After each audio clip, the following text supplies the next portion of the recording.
नमस्कार, बिहार मिथिला न्यूज़ में आपका स्वागत है। मैं मनोज। देखिए, मामला गंभीर है। गंभीर इसलिए किसी की भावना से जुड़ा हुआ है और ये भावना है वीआईपी सुप्रीमो मुकेश सहनी का। जरा गौर कीजिए, मुकेश सहनी इस बार कितने विषम परिस्थिति में हैं। मुकेश सहनी कितने चिंतित हैं, कितने निराश हैं। मुकेश सहनी जैसे व्यक्ति जो राष्ट्रीय नेता हैं, उनके पिता की ऐसी छत विछत लाश कोई बेटा अगर देखता है तो सारे राजनीति अलग, सीधा आक्रोश होता है उस अपराधी पर। और उस समय एक बेटे का फर्ज होता है अब, या फिर जो वीआईपी पार्टी के तमाम नेता हैं, जो वहाँ के ग्रामवासी हैं, कि ऐसे अपराधी को स्पीडी ट्रायल के जरिए उसे सज़ा दिलाना। अब जरा देखिए, इस कहानी का स्टोरी समझिए कि पुलिस जैसे ही घटना की जानकारी मिली, चूँकि हाई प्रोफाइल ये मर्डर था, तुरंत एक्शन में आ गई। तुरंत काम्या मिश्रा को एसआईटी का कमान संभाला गया। एसएसपी खुद वहाँ पर जगन्नाथ रेड्डी खुद कैंप करने लगे, एक एक जगह का निरीक्षण किया।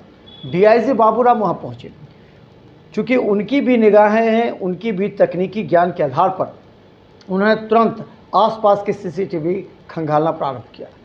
और हम बता दें, बाबूराम जी का पहला स्टेटमेंट था, या एसएसपी का भी, कि 8 घंटे के अंदर हम इस कांड का खुलासा कर देंगे। और देखिए, पुलिस पूरे ग्रामीणों से पूछताछ की फर्स्ट फेज में। देखिए कितने, हम आपको बताते हैं, ज़रा समझिएगा। देखिए, इस पर 4 स्टेप पर काम हुआ।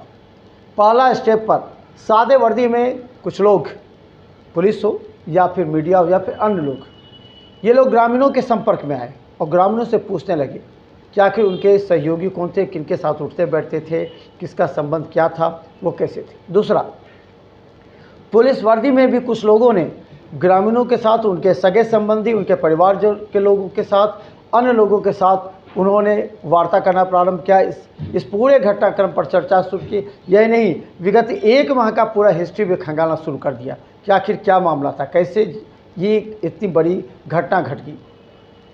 तीसरा, खुद एसआईटी का गठन हो गया। एसआईटी के गठन में एसएसपी ने तुरंत एसआईटी का गठन करने की घोषणा की। उसके बाद सीसीटीवी फुटेज खंगाले गए। एफएसएल की टीम आई। जिस रास्ते से वो लोग गुजरे थे, रूम के अंदर जो गिलास थे, उस गिलास पर जो अंगूठे थे, फिंगर प्रिंट्स लिया गया। उसके बाद उस पूरे रूम, फिर जो पूरे रूम में जो डॉग के सहारे सब जगह जा कर के उस पूरे सैंपल कलेक्ट किए गए। एफएसएल की टीम पूरी तरह तैयार हो गई और उसको तुरंत जांच किया गया। इसके अलावा हम बता दें कि खुद डीआईजी बाबूराम पूरे अंदर से, रूम से पूरी तरह उन्होंने एक सर्वे किया। सर्वे के आधार पर उन्हें एहसास हो गया और सभी, एक बार बता दें आपको, मात्र 2 घंटे के बाद ही, पूरी जब तैयारी हो गई थी, 2-3 घंटे के बाद ही पूरी ऑफिसर्स की टीम, जिनको जिस काम में लगाया गया था, उन्होंने एक आपात मीटिंग की। इस मीटिंग के बाद डीआईजी ने विशेष निर्देश दिया। हालांकि उस समय ही एसएसपी और डीआईजी के समक्ष पूरा घटनाक्रम सामने आ चुका था, लेकिन चूंकि मामला हाई प्रोफाइल था और सभी जानते थे इसका राजनीतिक अंश भी जोड़ा जाएगा, इसीलिए पुलिस किसी भी कीमत पर एक भी कसर छोड़ना नहीं चाहती थी। हर उन पॉइंट्स, हर उन बिंदु पर जांच करना चाह रही थी।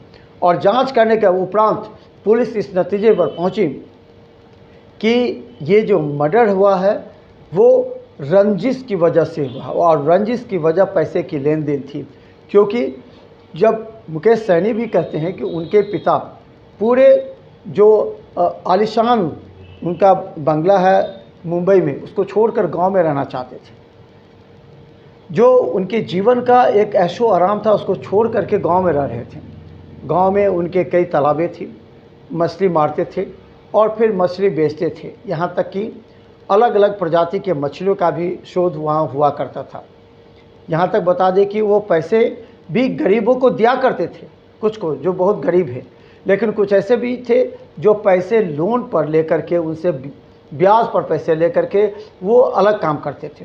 लेकिन अलग बात है कि अगर बताइए, कुछ लोग अब आरोप लगा रहे हैं कि मुकेश सहनी के पिता जो सूद का काम करते थे, पैसे लेने के। ये बताइए कि अगर बैंक से आप लोन लेते हैं और आपका कारोबार डूब जाता है तो क्या बैंक छोड़ देती है क्या आपको? लेकिन बैंक से लोन लेने की प्रक्रिया कितनी कठिन है वो जानते हैं, सभी लोग जानते हैं। इसीलिए गांव में आसान तरीके से जो लोग कोई व्यापार करना चाहते हैं तो गांव में जिनके पास कुछ पैसे होते हैं उनसे लोग लेते हैं। ये अक्सर होता है, सब जगह होता है, और वो पैसे लेकर के व्यवसाय करते हैं, फिर उनको लौटा देते हैं।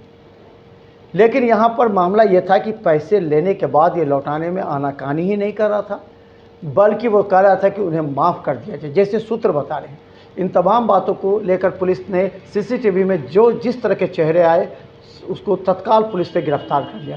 6 संदिग्धों को पहले गिरफ्तार किया, उनसे पूछताछ की हिरासत में लेकर के, जिसमें पता लगा कि अब्दुल जो कासिम जो था वो मुख्य अभियुक्त था। उसने अपनी स्वीकारोक्ति बयान में बता दिया कि कैसे कैसे घटना को अंजाम दिया और किस कारण दिया। अब यहाँ तक तो सभी ने देखा, लेकिन अब ज़रा समझ लीजिए बात को। अब इसका राजनीतिक वार शुरू हो गया। जैसे ही हत्यारा गिरफ्तार हुआ, पुलिस पर उंगलियां उठने लगी कि आप पूरे मामले की सही तरीके से जांच नहीं कर रहे हैं, जो ऊपर से दबाव आ रहा है, इसलिए आप लोगों ने जल्दबाजी में निर्णय लिया। देखिए 3 दिनों तक तो हो गया, 3 दिन हत्या का हो गया। 3 दिन में पुलिस ने सब कुछ जानते हुए, जो 8 घंटे में पुलिस को पर्दाफाश करके उद्भेदन करना था, प्रेस कॉन्फ्रेंस करना था, उसे पुलिस ने 2 दिन रोक करके किया। पुलिस ने हर बिंदु पर जांच की। हम बता दें, दरभंगा एसएसपी और डीआईजी से भी बात हुई। उन लोगों ने भी स्पष्ट रूप से कहा कि अपराधी बक्सा नहीं जाएगा। उस लाल बक्से का भी राज था, उसमें कागजात थे और वहाँ पर गवाह के साथ उसको खोले गए थे। तो अब सवाल ये है कि इसका और दूसरा राज क्या हो सकता है? मुकेश सहनी के पिता कोई राजनीतिक व्यक्ति थे जो राजनीतिक वजह से हत्या होगी उनकी? ऐसा कुछ नहीं था। लेकिन देखिए, हत्यारा का नाम आप समझ सकते हैं अच्छी तरीक़ा से। हत्यारे का नाम जैसे ही सामने आया, कई लोगों के, कोई राजनीतिक लोगों के मुंह पर ताला लग गया। हमने पहले ही उस दिन कहा था, और पुलिस पर ही उंगलियां उठने लगेंगी। अब देखिए, डीजीपी से मिलने चले गए कुछ लोग और वहां जाके कहे कि पुलिस जल्दबाजी कर रही है, सही तरीके से जांच करनी चाहिए, जांच रिपोर्ट आ जाए उसके बाद पुलिस कार्रवाई करे। इतनी जल्दी में प्रेस कॉन्फ्रेंस करने की आवश्यकता नहीं है। अब इसमें कुछ बचा नहीं है। हालांकि उनके साथ 2, 3, 4, 5, 6 लोग हो सकते हैं, लेकिन इस केस की, इस हत्या की मंशा प्रकट हो गई, इस हत्या के कारण पता लग गए।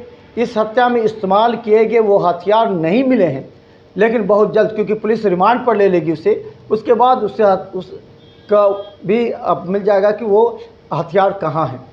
इसके अलावा कौन कौन लोग शामिल थे ये भी पता लग जाएगा, किन लोगों ने उसे उकसाया ये भी पता लग जाएगा। पूरा घटनाक्रम लगभग क्लियर हो चुके हैं। अब इसमें कोई ऐसी बात नहीं है जिसको सिर्फ एक बात है कि जिस हथियार, उसको लोग देखिए मुद्दा बना रहे हैं कैसे। अब कह रहे कि वो हथियार अभी तक पता नहीं, अपराधी हथियार गिरफ्तार हो गया तो कैसे माने कि वो हत्या किया? अरे जिसने अपनी हत्या स्वीकार कर लिया है, जिसने बताया कि वो कैसे रास्ते से गया, कैसे उसने बात की, कैसे पैसे को माफ़ करने की बात की, कैसे आक्रोशित होकर के उसने उस पर वार किया और हत्या कर दी, तो हथियार तो बाद में मिल जाएंगे। इसमें कौन सी बड़ी बात है? रिमांड पर आएगा फिर हथियार मिल जाएंगे। लेकिन पुलिस की कार्यशैली पर आरोप क्यों लगा रहे हैं आप? पुलिस ने अपनी पूरी कर्मठता के साथ, पूरी तकनीकी अनुसंधान के साथ इस मामले का उद्भेदन कर दिया है। लेकिन राजनीति से जुड़े लोग, जो कभी कभी उनके आंखों में हत्यारा भी अमवाय समीकरण के घेरे में आ जाता है, ऐसे लोग कभी अगर बोलते हैं तो बहुत दुखद है। जरा भावना समझिए मुकेश सहनी की, जिसके पिता की इस तरह बेरहमी से हत्या की गई है। आपको मलहम लगाना चाहिए, न कि आपको उसमें राजनीतिक बात करनी चाहिए थी। हत्यारा है, सामने आ गया। और ये छोड़ दीजिए, मुकेश सहनी के मामा, मुकेश सहनी के रिश्तेदार सभी इस बात को स्वीकार करते हैं कि ये लोग आते थे, उनके घर में बैठते थे, बातचीत होती थी, हमेशा इन लोगों ने हत्या की। ये संभावना पहले ही हो गया था, तो फिर आखिर क्यों जोड़ा जा रहा है अन्य बातों से? मुकेश सहनी को क्यों इतने परेशान किए जा रहे हैं? कुछ लोग मुकेश सहनी को भ्रमित करने का प्रयास कर रहे हैं कि कहीं राजनीतिक संकट ना हो जाए। क्यों? क्योंकि कासिम गिरफ्तार हुआ, नाम कासिम है इसलिए। ऐसी बात नहीं है। उसने हत्या की है, हथियार मिल जाएंगे। हत्या का सारा कुछ पुलिस ने उद्भेदन कर दिया है। अब आरोप लगाना इन तमाम वैसे लोगों की कहानी है कि वो हर एंगल को राजनीति से जोड़ देते हैं। चूँकि हाई प्रोफाइल मर्डर है तो पुलिस खुद जानते हैं कि इसको पूरी तन्मयता के साथ, गंभीरता के साथ उसको जांच करने के बाद उसको पुलिस प्रेस के समक्ष लाया है या फिर मुख्यालय भी रिपोर्ट किया गया है। तो देखिए, हम आपको अब इंतज़ार की कोई बात नहीं है। अब प्रहार उन लोगों पर है जो मुकेश सहनी के मनोभावना को ठेस पहुंचाने का प्रयास कर रहे हैं।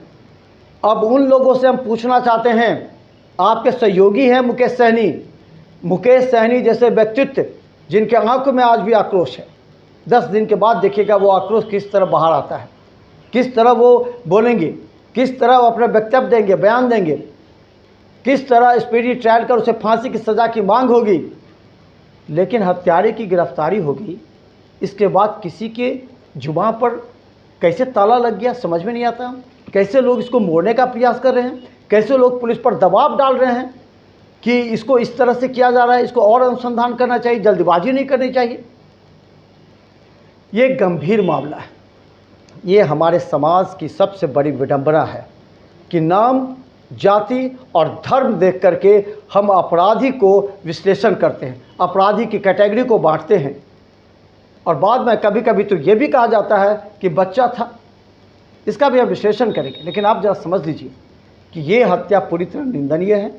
ये एक सोची समझी साजिश है जिसे बर्दाश्त नहीं किया जा सकता किसी कीमत पर। मल्लाह समाज कभी बर्दाश्त नहीं करेगा। अगर जो मुकेश सहनी के अनुयायी हैं, जो फॉलोअर्स हैं, जो वीआईपी पार्टी को मानते हैं, आज वो खुले रूप से कह सकते हैं कि इसको स्पीडी ट्रायल से इसे फांसी की सज़ा दी जाए। इसमें कोई राजनीति नहीं होगी।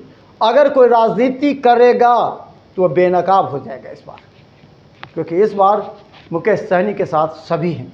क्योंकि किसी के पिता के साथ, परिवार के सदस्य के साथ इतनी बड़ी घटना हो जाए तो जुबान खामोश नहीं हो सकता है। जुबान उसकी खामोश होगी जिसके दिल में काला होगा, जो हत्या को राजनीति से जोड़ेगा, जिसके आगे हत्या कोई मामला नहीं, राजनीति सब प्रमुख होता है। पुलिस को धन्यवाद इसलिए कि उन्होंने पूरी तन्मयता के साथ काम किया। देखिए, बिहार में न्यूज़ पर हमारी पैनी निगाहें हैं।